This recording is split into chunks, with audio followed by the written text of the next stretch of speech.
Hey, welcome back to the Think Big Real Estate Show. Very excited about today's episode, all about video. I think if you're in real estate today, you absolutely know that video is an essential part of gaining mind share, which allows you to gain market share. And yet so many agents are afraid of it and or are afraid they aren't doing it well. So I've got with me an expert, Micah Dyson. First and foremost, thanks for being on the show today, man. Justin, thanks so much, man. Thank you. Most handsome man in real estate right here. Not even. Brought him in to teach us some things about video. Actually, Micah works for Fairway Independent Mortgage Company by day, but he's also a video expert by night. Makes you sound like you're like Batman or something. Oh, wow. So Superpowers. That's right. So Micah studied film in college, and so he knows like for real, like how to do film. And actually, you've made that as part of your value proposition, is how to help agents kind of up their game, right? Absolutely. Let's talk maybe first and foremost, why video is important. Obviously, we talked about the mind share and market share. You know, what I see, Mike, is you see these massive tech companies with seemingly endless amounts of money, and they're coming in and they're trying to educate consumers that their platform will provide the same results as a real estate agent's. Correct. Right? Right. And so when you look at that, obviously, real estate agent, the typical real estate agent or brokerage does not have the financial backing to be able to compete and be on all the buses, billboards, benches, seats, everything, everywhere, right? To be able to tell their side of the story, which is, it's not about necessarily the fee. It's about how much a client nets at the end. And that having a great real estate agent can actually determine and create a really positive ROI on those fees, right? Absolutely. And I think video is a critical way of doing that. Yet so many agents are afraid of it. Let's talk maybe first, why do you think we as humans, I'll put myself in that category, why have we been, or why are people afraid of video? What are your thoughts? Right. Well, first of all, I think it's very important that we tell our story. Okay. And that's a very personal and very intimate thing. Mm-hmm. And oftentimes that can be intimidating. You know, who am I? Why would anyone want to listen to me? Mm-hmm. And I think that when a professional comes along, a very large corporate professional comes along and says, I can tell your story. Look at me. I'm huge. I'm massive. Let me do it for you. I can do it. The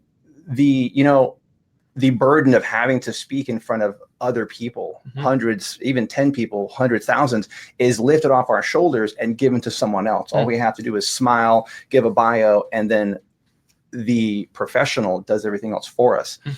What's very important about our story is now, are you talking about if you hire an outside film person or like in the sense of like people hiring paid actors? Well, either really. I mean, whenever we introduce a third party to tell our story in any medium, sometimes there's an advantage to that. But for the freshman, if you will, the new agent, mm-hmm. the new loan officer, anyone, the title agent, anyone getting out there, it's very intimidating to compete with that. To compete with that, exactly. Like with Hollywood actors, it's like that's not me, and that's what I've got to go up against. Correct. Yeah. And what we have to understand is that we are trying to grow our audience, our sphere, our market share mm-hmm. locally. Mm-hmm. You know, let's take one step at a time. Yeah. You know, let's leave Hollywood to Hollywood for now. Right. So absolutely. And if we think back of even when we were children, when we were kids in grade school, who wanted to get called up to the chalkboard? None of us. Yeah. Right. You know, or the whiteboard. Sorry, I just dated myself.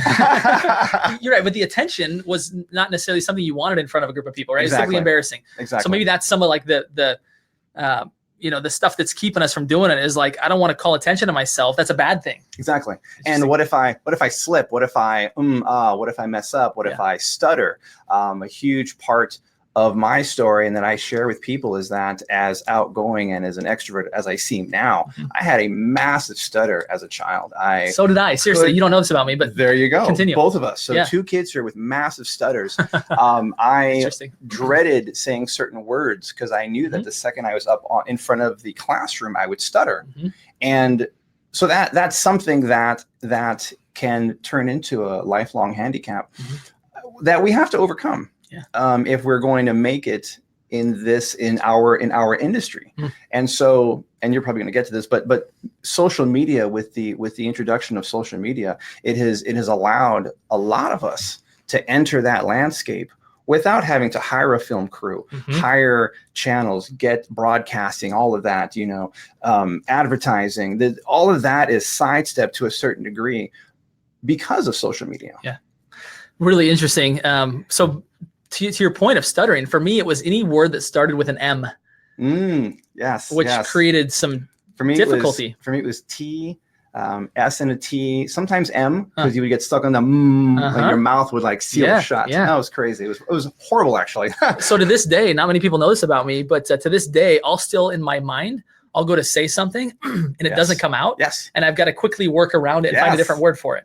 You still have that? I do. I would tell friends that I got really good at being sort of a thesaurus because I would think of a word and I would feel myself stammer. Yeah. And I go, okay, go around that word, think of another word that is just like that word, but doesn't start with an M or an ST or whatever your word is, whatever your letters are. Yeah. I didn't know that about you. Yeah. And yet you had the audacity to go into film school knowing that, right? I mean, that's a pretty bold move. I mean, interesting. So for anybody that's out there watching this, that is saying like, I thought that I had a problem speaking. You're listening to a couple of guys that was that kid that you felt terrible for because he went to talk and it sounded like this. Like we've all been around people like that and our heart goes out to them. Like it's awkward for everybody. Like it just hurts, right? Yes, it does. And you just want to help them or like say it for them. That was us, right? That was us. And here we are. We've overcome that. We're on video now. So if we can do it, you can do it, right? You can do it. Absolutely. And I think something else that I've seen this and having talked with many agents, and getting them in front of the camera, here's what I hear often. You don't know, Mike, do you see this? Do you see what I look like? I can't be on camera. There's no way. And I have to tell them, heads up, we all know what this looks like. We've been looking at you for years, months. Everyone knows what you look like. Everyone knows what you sound like. Oh, I can't sound what I sound like. We all know what you look like. We all know what you sound like. So just get out there and shoot some video. Yeah. And I think that's once we get a few under our belt, we feel a little bit better. You and I were talking about some of the pointers, and one of the things that I go with is that it's got to come from the heart. Part of that, the heart, part of that comes from having done it many times. So you and I have done this many times. And so part of this is we can do it off the cuff as we're doing now. When people first get started, when I got started, I had to write everything down. What I found when I did that is that it actually became a stumbling block because I was reading off of a script. And so I was reading and I had to say all these things and it sounded very robotic. Whereas if we internalize the message, it becomes, it's from the heart. We don't have to think about it. We feel passionately about it. So the more we internalize the message, whatever that message is, we can then convey it to our audience. And then the real us comes out. I talk a lot with my hands, so then, and that's just kind of how I am, and so everybody's different. We're all going to find our niche, our way in shooting our video. To your point about helping people overcome the fact of, I don't like how I look, I don't like how I sound. I call people out on that and I say, you know what, if you really felt that way, you wouldn't have chosen a profession like real estate. Like if you really didn't want people to see your face, you would have chosen some back office role where nobody ever saw you. The reality is you chose a role where it's required to have your face on a lot of places, signs, business cards in front of clients. Like that excuse won't fly because you chose this public profession. And the reality is what public means now is that you really need to start doing video. Absolutely. You actually reminded me of this point about memorizing. I'm going to pull up an email that I got today from Seth Godin. For some of you that follow Seth Godin, he's one of my favorite authors. And I hope I can find it because it was so appropriate with what you're saying with regards to not memorizing stuff. And he actually compared it to, and you have to excuse me, I'm looking down here for a second while I find this email. But his point was that there's a lot more people now more than ever doing TED Talks. And he said, as a result of that, these TED Talks, you tend to have a lot of people doing awkward memorization. And here's what he said. So I'm going to credit Seth Godin for this. He said, the spread of TED Talks means that more and more people are being put on stage and told to memorize their talk. This almost always leads to failure. It's not because people memorize too much. It's because they don't memorize enough. Watch a great performance and you'll see no artifacts of memorization. Instead, you will see someone speaking from the heart, which is exactly what you're saying, right? He says, this is what it means to know something by heart. Memorizing the words is half of it and woefully insufficient. My suggestion, don't memorize your talk, memorize your stories. Okay, so this is a great tip. Memorize your stories. 10 stories make a talk. write yourself a simple cue card to remember each story's name, then tell us 10 stories. And then he says, be you. We didn't come to hear your words. If that's all we wanted, we could have read that memo and saved a ton of time. Bring your heart.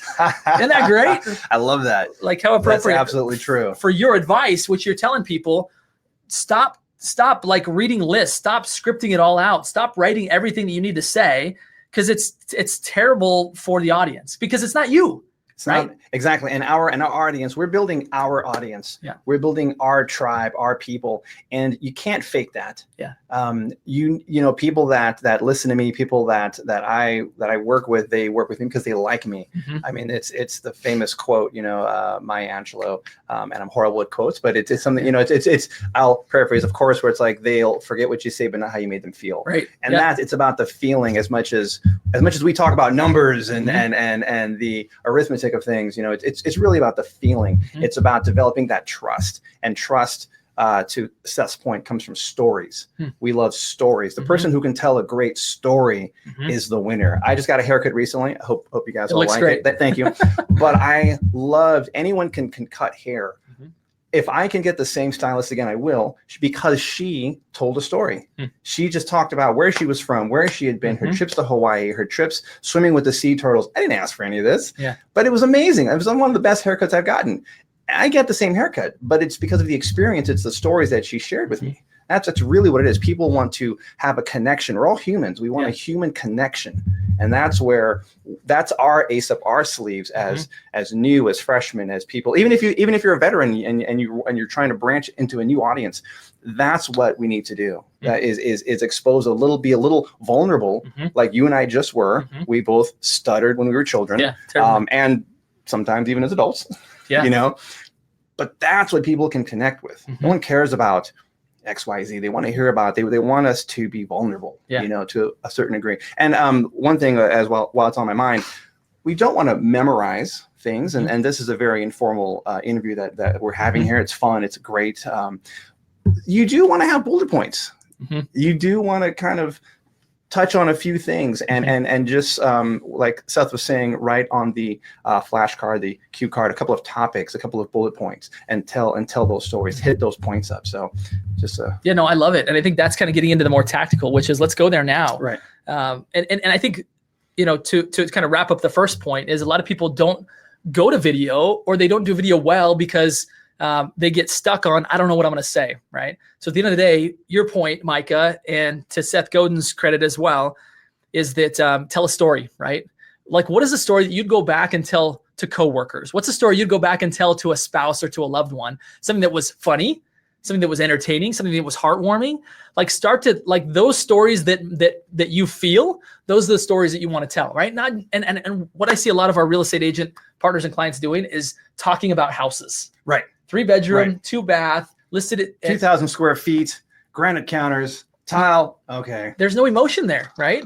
Rather, you know, you could talk about that, but you could say, like, imagine having all of your favorite people around this kitchen island right here. There you go. How would that make you feel? You imagine just that feeling and sensation of inviting people to your home for the first time?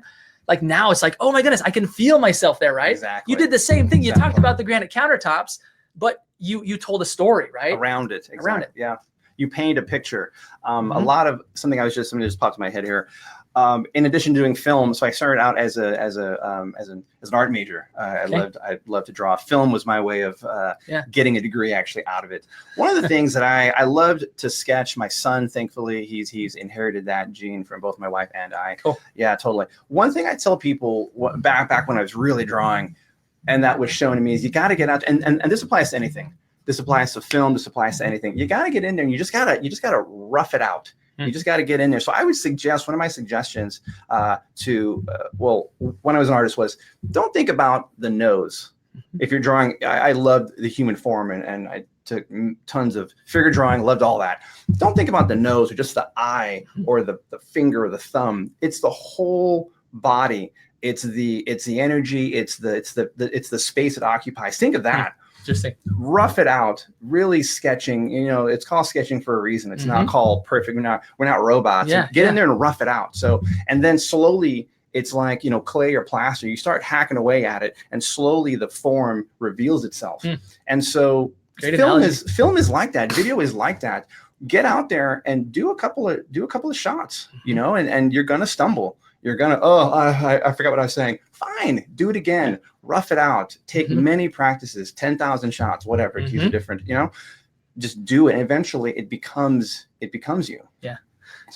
Micah saw when I was getting ready for this show today, there wasn't a lot of prep, was there? It was like, all right, man, let's get the lights on. Let's get going. Bam. And I'll tell you, that doesn't, I've probably done close to, I would say maybe close to 500 to 750 live videos. Yeah. So, and I don't say that to brag by any means, but it's just like riding a bike, it'll get comfortable. You know, one of my mentors told me this. He said, your first 100 videos aren't for your audience anyway. Forget about your audience.